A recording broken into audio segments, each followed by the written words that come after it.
또 이곳에서 함께 헌신하고 봉사할 수 있도록 하나님 저희들 도와주심에 감사합니다. 특별히 오늘 주님의 마음을 본받아 주님의 마음을 품고 기쁨과 감사함으로 예배하고 또 살아갈 수 있도록 하나님께서 도와주시고 축복하여 주심에 감사를 드립니다. 특별히 새롭게 시작하는 많은 사역하시는 분들 하나님 그곳에 하나님의 은혜와 축복이 임하게 하시고 하나님께서 함께 하시어서 놀라운 능력과 또 놀라운 성과 열매가 맺히게 하여 주시옵소서. 모든 것을 감사하며 우리 주 예수 그리스도의 이름으로 간절히 기도하옵나이다. 아멘. 네, 오늘 이 아침에도 예수님의 마음을 품고 또 예수님을 사랑하시고 또 예수님과 함께 살아가고 하나님의 능력 가운데 살아가시기를 간구하면서 예배드리시는 모든 분들에게 하나님의 큰 은혜가 임하시기를 간절히 축원을 드립니다. 우리 성도님들께서 아마 이런 말씀 하시기도 하고 많이 들어보셨을 겁니다. 모든 것이 마음 먹기에 달려있다. 사실 이 말은 우리가 많이 쓰는 말이고 또 그래서 이 말 속에는 마음을 잘 보존해야 되고 어떻게 우리의 마음을 먹느냐에 따라서 우리가 행복해질 수도 있고 또 어쩌면은 불행해질 수도 있다 하는 겁니다. 사실 하루에도 몇 번씩 우리의 마음이 어떤 것으로 인해서 무너질 때도 있고 또 하루에도 몇 번씩 어떤 것으로 인해서 세워져 나아갈 때도 있습니다. 그래서 우리는 하루하루 살아나가면서 중요한 것이 뭐냐면 우리의 마음을 중심을 잘 잡는 것이 중요합니다. 그래서 마음을 잡아야 한다, 마음을 지켜야 한다 이런 이야기들을 합니다. 여러분 우리가 신앙생활 할 때도 마찬가지죠. 신앙생활을 잘한다라고 하는 게 무슨 뜻일까? 여러 가지 뜻이 있겠습니다만은 우리의 마음이 주님의 마음을 품고 닮아가며 영적인 마음으로 잘 지켜 나가는 것 이것이 뭐냐면 신앙생활을 잘하는 겁니다. 무엇보다도 사람들이 강하게 지켜야 할 것이 있다면 바로 그것은 뭐냐면 우리의 신앙의 믿음의 마음입니다. 그래서 우리의 신앙과 믿음의 마음을 잘 지켜야지 우리가 어떤 것으로부터 또한 어떠한 일로부터도 움직임이 없이 또 어떠한 유혹에 넘어가지 않고 살아갈 수가 있다 하는 겁니다. 자, 우리 성도님들 한번 질문을 해보겠습니다. 우리 성도님들께서는 하루하루 살아가시면서 어떻게 또 어떤 마음을 지키시면서 살아가시고 있습니까? 지난 주일 이후에 일주일 동안 또 살아가시면서 여러분의 신앙의 마음, 믿음의 마음을 잘 지키고 살아가셨습니까? 아니면 혹시라도 무너져 내리신 적은 없으십니까? 정말로 말씀 위에 굳게 서지 못하고 쉽게 넘어지는 경우도 참 많이 있습니다. 성경에서도 마음을 잘 지켜서 하나님으로부터 은총을 받고 은혜를 받는 이야기도 많이 있지만은 그러나 이 성경 말씀 안에 보면은 마음이 무너진 사람들이 많이 나오고 그 마음을 지키지 못해서 결국에는 실패했던 교훈을 주는 이야기도 많이 나옵니다. 그중에 우리가 좀 봐야 될 것이 있는데 창세기에 보면은 가인과 아벨 두 형제 사이에 가인의 마음이 무너졌던 일들을 보게 됩니다. 사실 그 이야기를 보면은 하나님께서 아벨의 제사를 받으시고 가인의 제사를 받지 않았으므로 가인이 몹시 분하여 안색이 변하였다라고 성경은 가르쳐 주고 있습니다. 근데 그 내면을 좀 들여다보면은 이 가인의 마음 속에는 자기의 마음을 잡지 못하고 자기의 마음을 지키지 못하고 자기의 하나님을 신뢰했던 마음이 무너져 버리니까 어쩌면은 이 제사라고 하는 그것을 통하여 자기의 마음을 컨트롤 즉 지키지 못해서 끝내 돌이킬 수 없는 일을 저지르게 됩니다. 사실 어쩌면 하나님의 마음은 변치가 않았습니다. 하지만 이 가인은 그 일로 인해서 아벨의 제사를 받고 왜 내 제사는 받지 않느냐라고 하는 그 마음이 생기게 되다 보니까 하나님에 대해서 원망하게 되고 하나님을 어떻게 할 수 없으니까 결국에는 들판에서 자기 동생을 죽여버리게 되는 그러한 일을 저지르게 됩니다. 바로 이 예가 뭐냐면 사람의 마음이 무너지면 어떠한 일도 할 수 있고 거기에는 살인까지도 할 수 있다는 우리 인간의 내면의 모습을 보여줍니다. 그래서 마음이 무너지면 비참한 삶으로 떨어지는 인생이 될 수도 있다 하는 겁니다. 자, 이처럼 진정 우리의 참 모습은 우리의 마음의 중심에 있는데 우리는 인간관계나 혹은 신앙생활은 언제나 이 마음 때문에 우리가 혼란함을 겪을 때가 많이 있습니다. 우리는 어떠한 말 한마디에 넘어지기도 하고 어떠한 사람의 인상에 쓰는 그 인상에 넘어지기도 하고 어떤 때에는 아무것도 아닌 일 같은데 외부의 환경 때문에 우리가 우리 스스로가 넘어지고 무너질 때가 얼마나 많이 있는지 모릅니다. 그리고 보면은 우리는 외부에서 밀려오는 어떤 환경보다도 우리의 마음을 무너뜨리고 있는 것이 뭔가 우리를 좀 바라보면은 우리 안에 있는 우리 자신이 우리의 모든 것을 무너뜨릴 때도 너무나 많이 있다는 겁니다. 아니 어쩌면은 대부분이 어떤 사람이 어떤 것에 의해서 무너질 때는 외부적인 어떤 환경이 있을 수도 있지만 그러나 많은 퍼센티지가 우리 안에 있는 우리의 마음을 우리가 그것을 지키지 못해서 무너지고 깨어지는 경우가 많이 있다는 겁니다.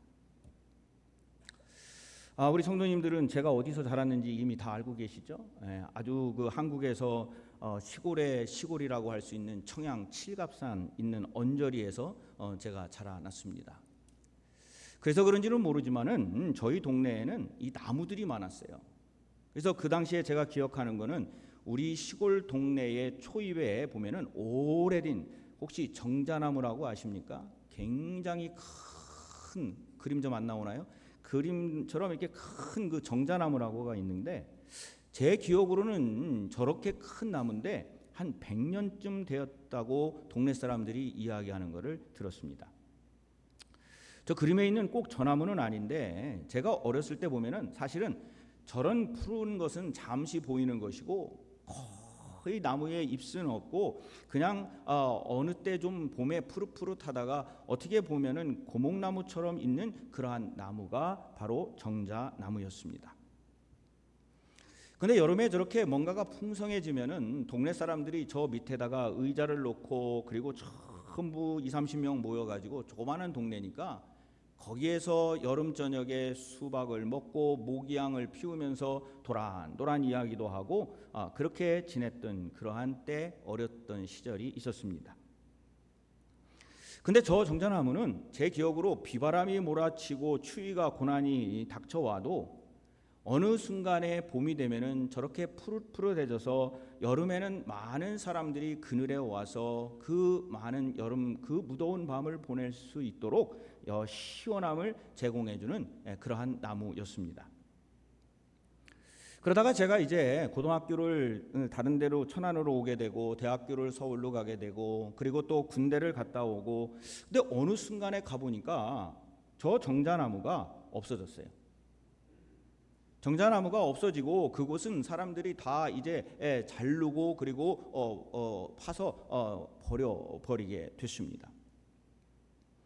그래서 어느 날 잘 인식을 못하다가 가끔 가니까 이제 가서 저희 부모님한테 물어보니까 저희 부모님이 말씀하시기를 저 정자나무가 잘 커 나갔었는데 오래되다 보니까 그 안에 무슨 진드기 물이 생기고 뭐 어떤 벌레가 생기고 그래서 그 나무가 결국에는 그 안에 해충들이 너무 많고 그 주변에 냄새가 나서 동네 사람들이 회의를 해가지고 결국에는 그것을 자르고 버리게 됐다라는 이야기를 들었습니다.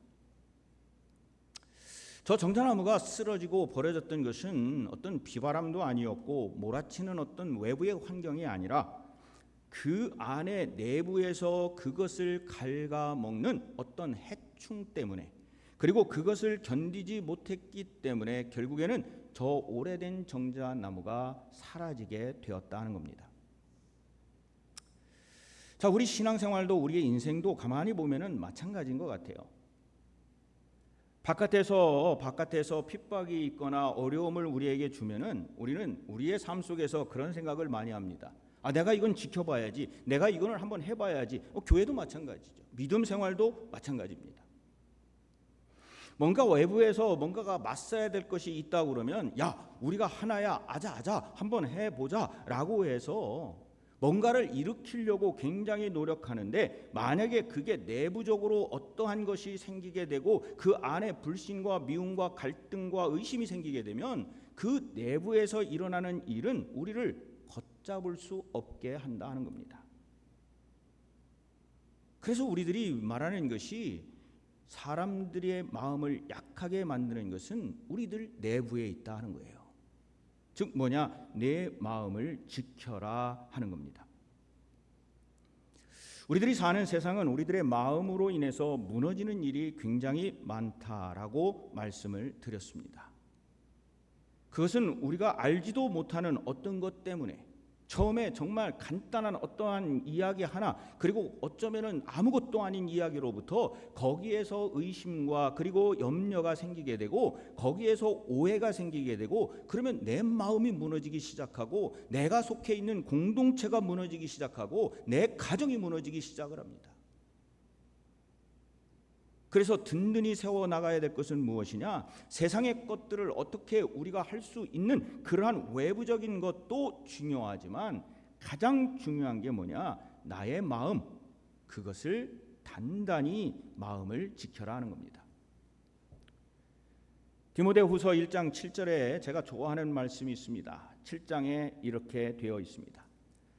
하나님이 우리에게 주신 것은 두려워하는 마음이 아니요 오직 능력과 사랑과 절제하는 마음이니 라고 하는 말씀입니다.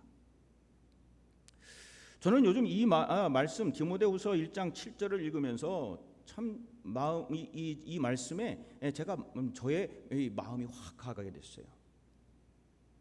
하나님은 우리에게 두렵게 하는 마음을 주시려고 하는 것이 아니라, 우리에게 주시려고 하는 그 말씀은 뭐냐? 능력과 사랑과 절제하는 마음이다 하는 겁니다. 두렵기 시작을 하면은 아무것도 앞으로 나아갈 수가 없습니다. 두려움에 떨기 시작하면은 앞으로 한 발자국도 나아갈 수 없는 것이 우리네 몸이요, 우리네 인생이에요. 신앙도 마찬가지, 믿음도 마찬가지겠죠. 그래서 하나님께서는 우리에게 말씀하시는 것이 뭐냐? 주시는 것은 두려워하는 마음이 아니라 오직 주님의 능력을 믿고 주님의 능력으로, 그리고 사랑과 절제함으로 그 앞으로 나아가는 그 삶과 인생과 믿음과 신앙을 주셨다 하는 겁니다. 그래서 사도 바울이 이야기를 합니다. 예수님의 마음을 품어라, 그 이야기를 하는 겁니다. 우리들의 마음으로 무엇인가를 하려고 하는 것이 아니라, 우리들의 마음 속에 예수 그리스도의 마음을 품으면, 어떠한 마음이 혼란이 있을 때마다, 우리가 주님을 생각하고 낙심할 때마다, 우리 주님을 붙들고 분노와 미움이 솟구쳐 올라올 때마다, 그곳에 예수 그리스도의 마음이 있을 때 우리는 우리의 마음에 평안과 위로와 소망이 있게 된다는 말씀이에요. 자, 그러면 예수님의 마음이 어떤 마음이길래 예수님의 마음을 품으라 그랬을까? 오늘 이 설교에서 그거를 다 이야기할 수는 없습니다. 몇 가지만 이야기하면 이런 겁니다. 예수 그리스도의 마음은 우리들을 긍휼히 여기는 마음입니다. 그래서 우리도 이 긍휼히 여기는 마음을 가져야 되고, 또 예수님께서 품으셨던 마음은 버림받은 우물가의 여인을 찾아가시는 마음이었습니다. 또 불안에 떨고 있는 제자들을 친히 찾아가셔서 샬롬, 평화를 전하는 그 마음이었고, 언제나 주님은 다시 사신다라고 하는 부활의 소망의 마음이었습니다. 우리들의 삶 속에서 각자 지금 모든 것이 다른 상황이지만, 이 중에 무엇인가 우리들이 품어야 될 마음이 우리에게 있다는 거예요.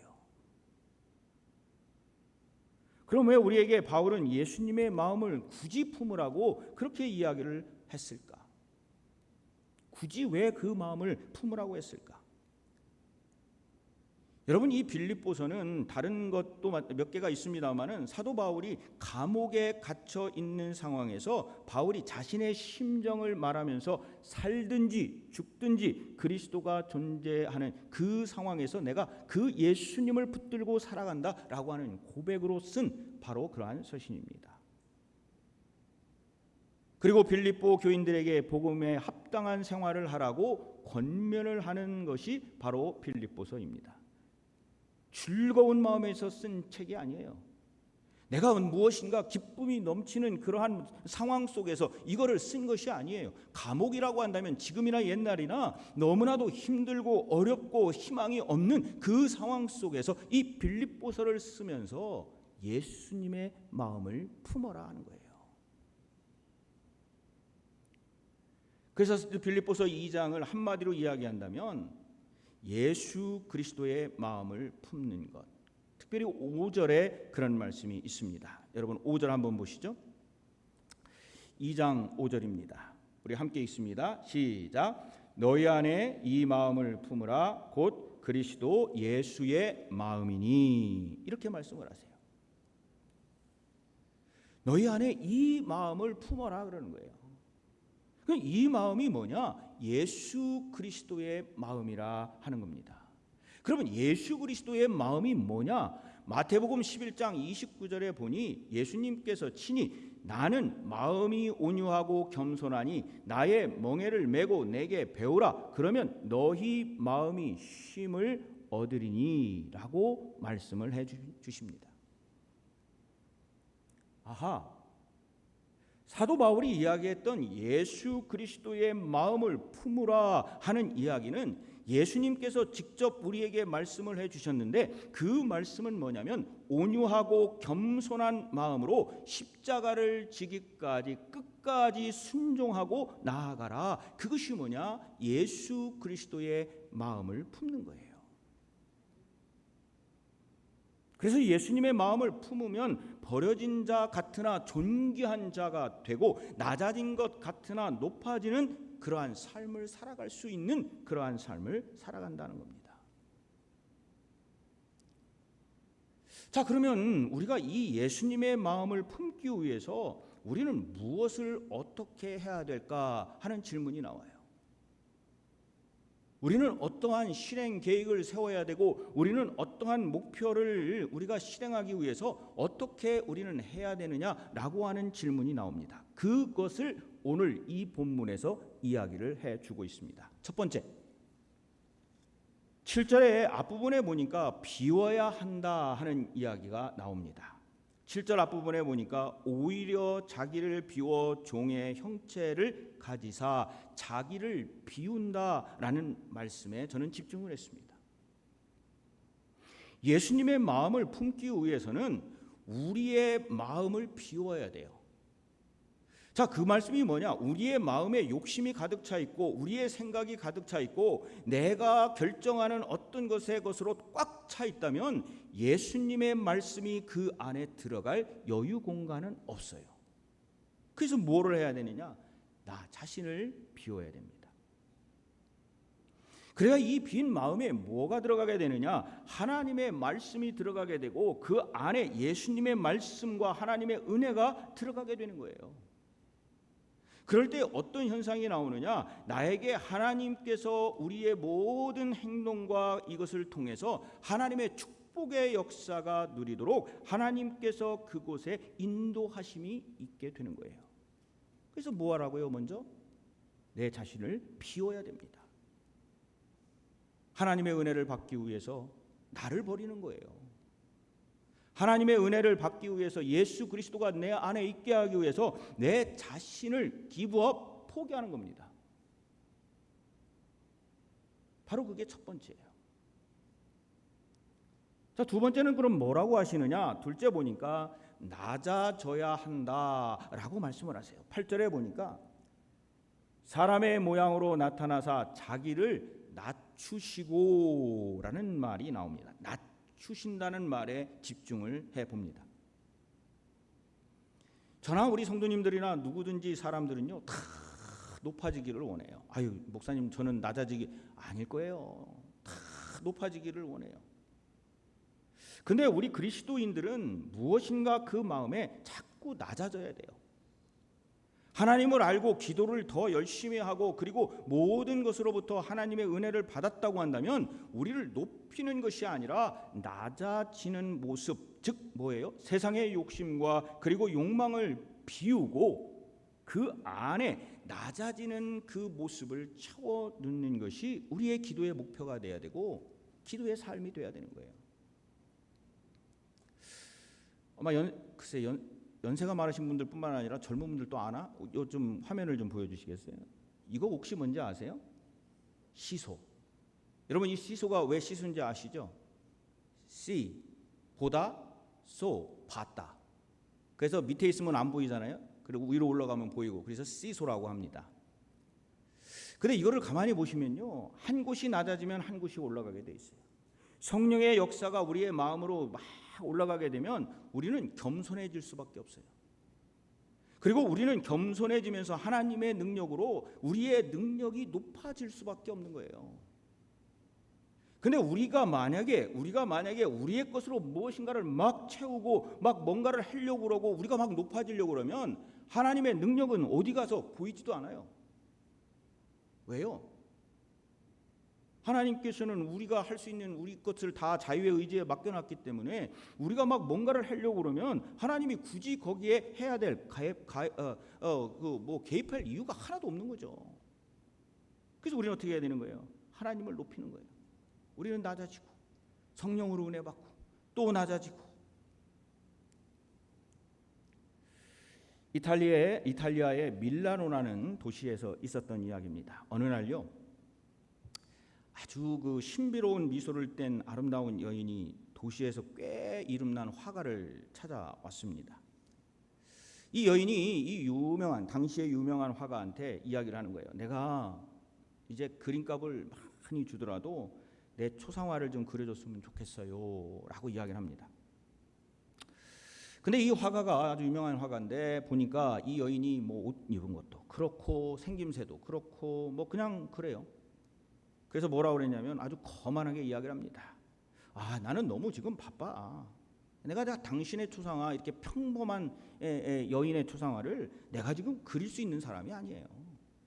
저기 저 길 건너편에 가면은 초라한 곳에 가면은 일거리가 필요한 길거리에 화가가 있어요. 그러니까 그 사람한테 가서 그려달라고 해요. 아주 퉁명스럽게 거만하게 이야기를 했어요. 그래서 이 여인이 결국에는 그 길거리에 필요한 화가를 찾아가게 됩니다. 그 화가가 지금 우리가 아주 유명하게 다 잘 알고 있는 레오나르도 다빈치였습니다. 이 여인은 누구겠어요? 모나리자. 결국 겸손한 마음으로 그것에 대해서 응답을 하고 그리고 그림을 그리게 됐고 그 그림은 불후의 명작 바로 모나리자. 저 그림이 탄생하게 되었다 하는 겁니다. 우리는 어느 순간에도 이러한 생각을 해봐요.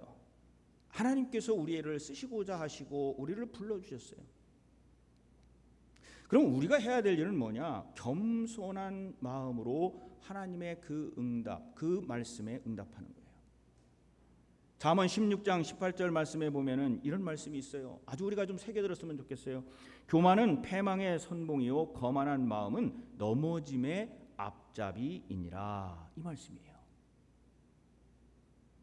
우리가 하나님 앞에서 무엇인가를 깨닫고 하나님 앞에서 무엇인가가 더 은혜를 받았으면 우리가 해야 될 일은 겸손하게 가장 소중한 삶의 요소인 겸손함으로 하나님이 주시는 지혜, 즉 하나님을 아는 마음을 가지는 겁니다. 낮아짐으로 말미암아 하나님의 마음을 품고 하나님의 은혜가 가득히 임하기를 기도하면서 그리고 축복된 삶을 살아가는 겁니다. 그래서 오늘 말씀에서 세 번째로 주시는 말씀이 있는데 바로 그거는 복종하는 삶이다 하는 거예요. 자, 8절 중반부에 보면 뭐라고 그랬냐면 죽기까지 복종하셨으니 라는 말씀이 나와요. 저는 이 복종한다는 말보다는 순종한다라는 말씀을 더 좋아하는데 이 순종한다라고 하는 것은 하나님의 말씀에 따르는 겁니다.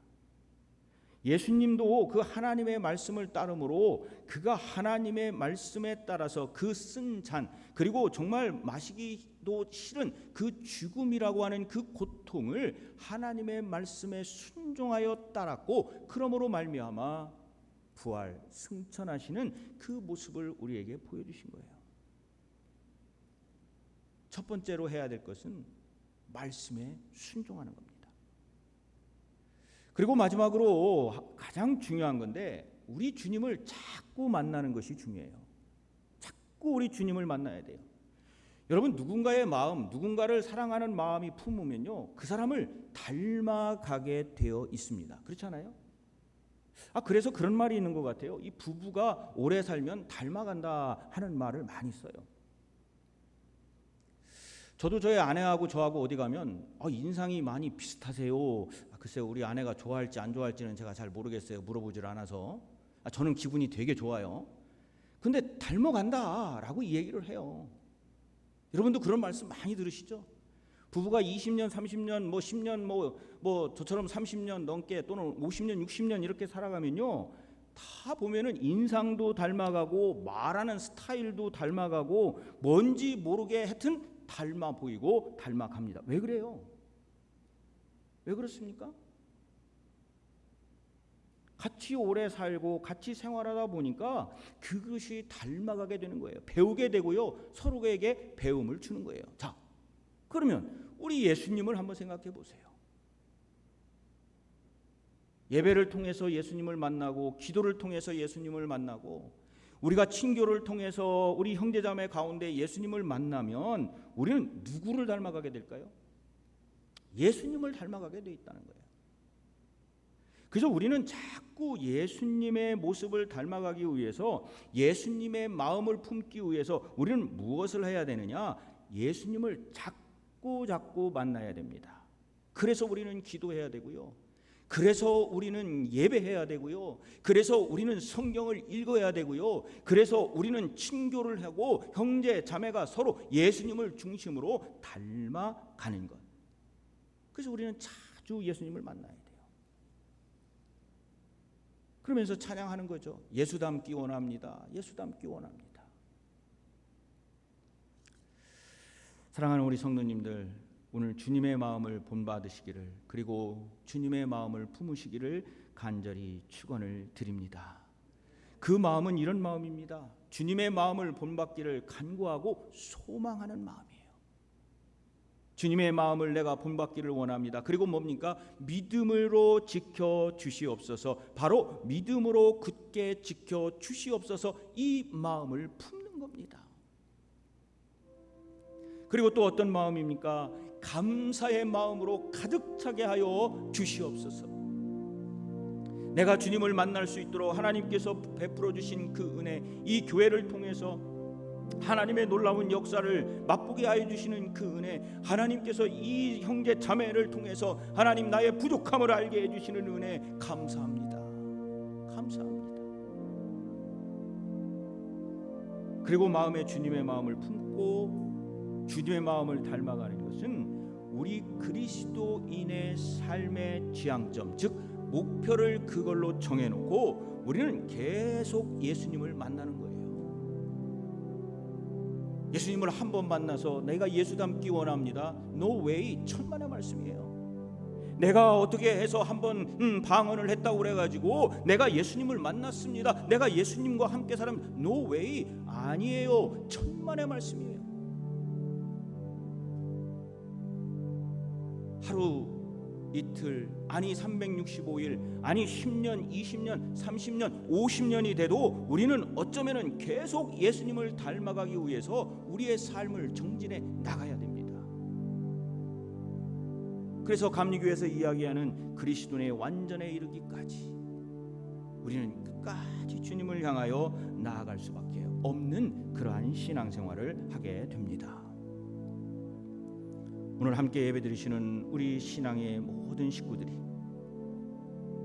저와 함께 주님의 마음을 품고 우리 주님을 닮아가고, 오늘도 내일도 우리 주님이 주시는 은혜에 감사하면서 그 믿음 지키시고 주신 이 신앙 공동체 하나님께 영광 올려드리는 그러한 공동체를 만드는 우리 주님을 따라가는 그리고 함께하는 그러한 모든 분들이 되시기를 주님의 이름으로 간절히 축원을 드립니다. 저희들 이 시간 말씀을 생각하면서 잠깐 통성으로 기도하시겠습니다. 하나님 감사합니다. 오늘 빌립보서를 통해서 우리가 예수 그리스도의 마음을 품기를 원합니다. 하나님 저희들 부족하지만 주님의 말씀을 품고 살아가기를 원합니다. 주님 도와주시옵소서. 이 시간 저희들 통성으로 함께 말씀을 생각하며 기도하시겠습니다. 함께 기도하십니다.